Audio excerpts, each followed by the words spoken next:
The air that morning at Rabaul felt heavy, thick with the scent of fuel and rising heat, as if the island itself were holding its breath. Inside a dim operations tent, Lieutenant Commander Saburo Sakai paused over an intelligence report, his one remaining eye scanning a description so absurd it drew a quiet laugh from him.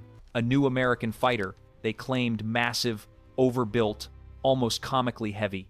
A machine that looked more like a bomber than a weapon meant for the sky. The Hellcat. Outside the tent flaps, rows of Zero fighters glimmered beneath the early sun, their slender wings and stripped-down frames reflecting a philosophy that had ruled the Pacific for 2 relentless years. To men like Sakai, the idea that this bulky newcomer could threaten Japan's aerial supremacy was unthinkable. But history often turns in the moments people dismiss, and somewhere beyond the horizon, the first F6F Hellcats were rising from American carriers' machines forged not from elegance but from industrial will, waiting to rewrite every rule Japanese pilots believed in. What none of them yet understood was simple. The laughter would not last. Long before the Hellcat appeared over the Pacific, the shape of the air war had already been carved by a single machine. From the winter of 1941 through the harsh campaigns of 1942, the Mitsubishi A6M Zero seemed almost untouchable. It swept across the skies of Hawaii, the Philippines, the Dutch East Indies, and northern Australia with a confidence that bordered on inevitability. Allied pilots, flying Hurricanes, Buffaloes, and early American fighters, often entered battle knowing the Zero could outturn, outclimb, and outrange nearly everything sent against it. The mathematics of those early encounters favored Japan so heavily that defeat became expected, not exceptional. The roots of that dominance lay in a design philosophy unlike anything the United States had embraced. Japanese engineers stripped the Zero to its bones, crafting an airframe so light that it almost seemed to float. Armor plates, self-sealing fuel tanks, and surplus wiring, anything that did not contribute directly to performance was removed. Pilots felt as though they were wearing the aircraft, not flying it. To them, the Zero was an extension of thought, a blade in the sky. It reflected a worldview shaped by discipline, austerity, and a belief that individual mastery could triumph over material weight. Across the ocean, American engineers studied early combat reports with a mixture of frustration and curiosity. When a captured Zero fell into Allied hands in 1942, its tests left them astonished. The agility was extraordinary, the range unprecedented. But beneath that brilliance lay fragility. Thin skin, unprotected fuel tanks, minimal structural reinforcement. The challenge was clear. America needed a fighter that could strike with overwhelming force, endure punishment, and still return home. Yet when Japanese intelligence first evaluated the Grumman design that would become the F6F Hellcat, their conclusions were dismissive. The aircraft weighed more than twice the Zero's loaded mass. Its fuselage looked swollen, its wings broad and thick, its radial engine a brute rather than a dancer. A Zero will fly circles around it, they wrote. On paper, they were right. The Hellcat could not win a turning fight. It violated every principle the Japanese had spent years perfecting. But wars are rarely settled on paper. While the Japanese shore up their airfields from Rabaul to Truk, the United States was preparing something entirely different, an aircraft shaped not by elegance but by necessity, and a doctrine built not on duels but on momentum. Early in the autumn of 1943, the Pacific War's balance began to shift. Carriers approached battle with growing confidence, pilot training intensified, engines improved. And somewhere within the roar of the Pratt & Whitney Double Wasp, a new kind of battle was forming, one that no longer relied on the circular dance of dogfights. The opening moves were set. The assumptions of two nations were about to collide. The first true test came on September 30th, 1943, above the lonely outpost of Marcus Island. Petty Officer First Class Yoshio Fukui, escorting a reconnaissance plane, spotted 6 dark shapes lifting through the haze. At first, he mistook them for bombers, large silhouettes, blunt-nosed, nothing like the slender predators he was used to facing. But as the sun caught their wings, he saw the truth. These were fighters, though nothing about them looked like one. Fukui rolled his Zero into a diving turn, confident the heavy newcomer would remain trapped in forward flight, unable to match his maneuver. It was a tactic that had destroyed dozens of Allied aircraft, but this time the enemy did something no Zero pilot expected. Instead of turning, the Hellcat went vertical, straight into the sky, its 2,000 horsepower engine dragging it upward with a force the Zero could not match. Fukui tried to follow, his airspeed bled away, his aircraft trembled, and above him, impossibly, the Hellcat pivoted in a tight hammerhead turn and dropped onto his tail. In 3 seconds, he took 17 hits. Only a desperate spin saved him. 5 days later at Wake Island, Japanese doctrine shattered again. Lieutenant Yoshio Shiga led 12 Zeros into battle from a position of absolute advantage, altitude, sunlight formation. Yet when his fighters dived, the Hellcats below held formation and accelerated. Their armor soaked up the incoming fire. Their structure stayed firm under pressure that would have snapped a Zero apart. As the Japanese pilots exhausted their ammunition, the Hellcats climbed into thin air. The Zero's engine could no longer breathe. Then they descended like steel-weighted hawks. 8 Zeros fell. No Hellcats were lost. In briefing rooms across the Pacific, the meaning of these encounters became impossible to ignore. Lieutenant Commander Tateo Tanamizu, one of the few veterans who had survived multiple engagements, spoke plainly. "Forget everything you know about air combat. The Americans no longer fight our fight." He described a doctrine unfamiliar to Japanese pilots. Energy fighting, speed and altitude became weapons. Engagements became slashing passes, not circling duels. Hellcats worked in pairs, coordinating by radio, attacking with precision. One fighter could never achieve alone. "We fly as individual warriors," Tanamizu warned. "They fight as a machine." And the machine kept evolving. At Truck Lagoon, Commander Mitsuo Fuchida inspected damaged Zeros, limping home from battle. The gulf in firepower alone was staggering. 6 Browning 50 caliber guns threw out a storm of metal. 4,500 rounds per minute each round, heavy enough to tear through a Zero's frame. Radar further widened the gap. While Japanese pilots scanned the horizon with unassisted eyes, American fighters were guided from ships that could see them 50 miles away. By late 1943, the skies no longer belonged to agility or tradition. They belonged to altitude, speed, coordination, and a kind of industrial precision the Zero had never been designed to face.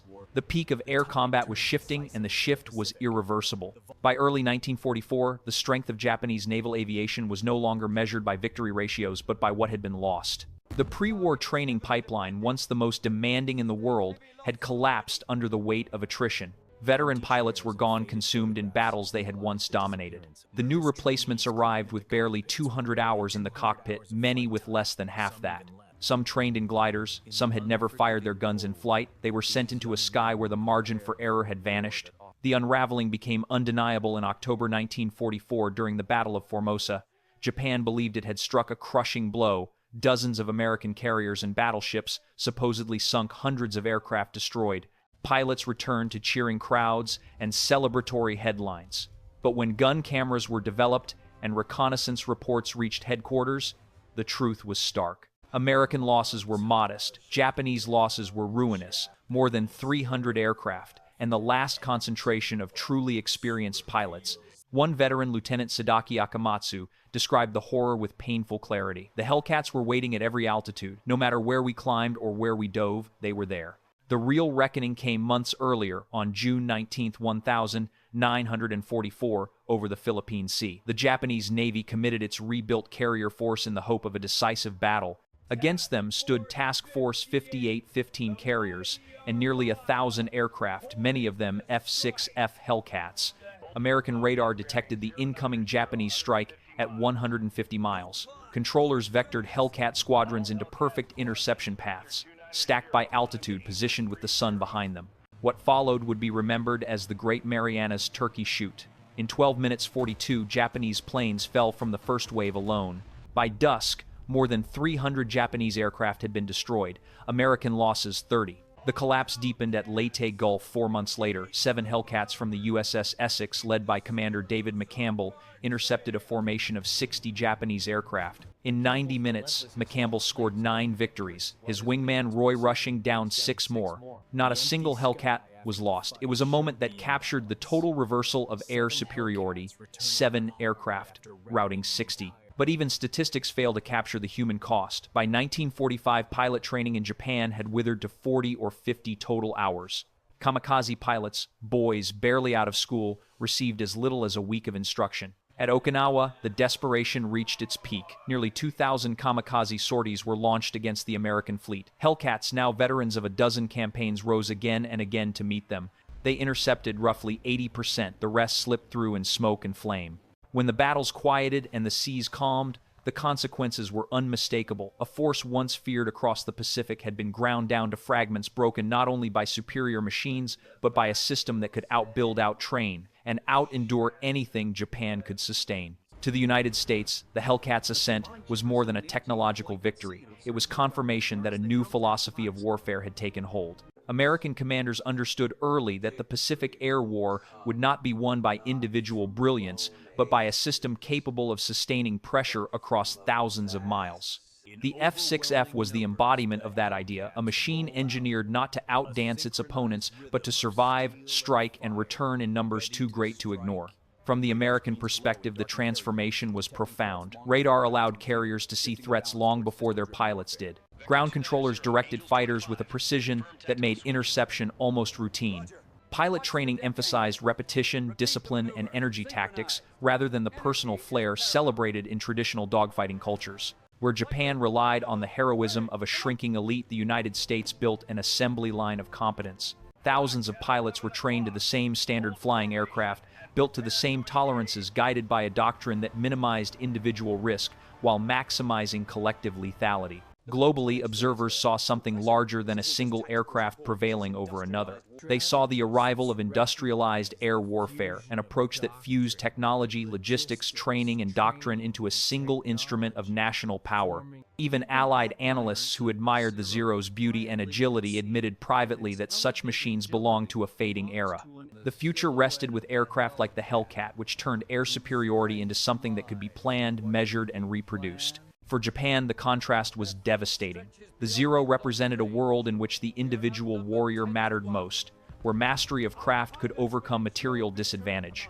The Hellcat revealed the limits of that worldview. No amount of personal skill could counter radar coverage stretching 50 miles, hardened armor that shrugged off glancing blows, or production lines capable of delivering a new fighter every hour. The lessons reverberated far beyond the Pacific. Military thinkers from Britain to the Soviet Union studied the Hellcat's record, recognizing that modern war demanded not only courage but systems robust, flexible, and unrelenting. In the end, the American perspective was clear. The Hellcat did not merely defeat an aircraft, it reshaped the doctrine of air power itself. When the war finally ended and the Pacific skies grew quiet, the legacy of the Hellcat was written not just in numbers but in the silence of those who understood what had been lost. For Japan's surviving pilots, the sight of American F-6Fs touching down at Atsugi Airfield in September 1945 carried a weight no statistic could capture. The aircraft they had once laughed at now taxied calmly across their home runway, engines cooling in the afternoon air, symbols of a system that had outlasted every belief they once held sacred. In the years that followed, veterans from both nations spoke with a clarity only time can grant. Saburo Sakai, the celebrated ace who first dismissed the Hellcat as an impossibility, later admitted that the Zero belonged to an earlier world, a world where lightness, instinct, and individual brilliance could decide a battle.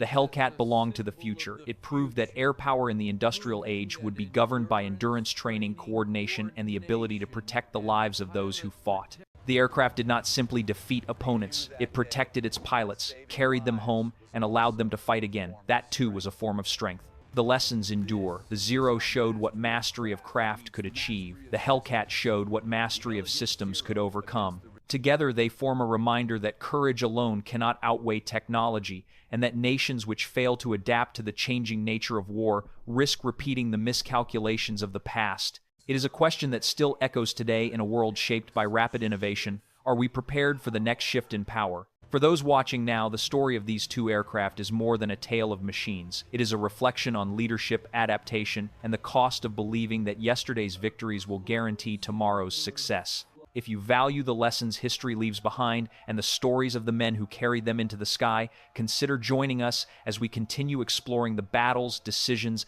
and moments that shaped our world. The war may be long over, but its history is still being written.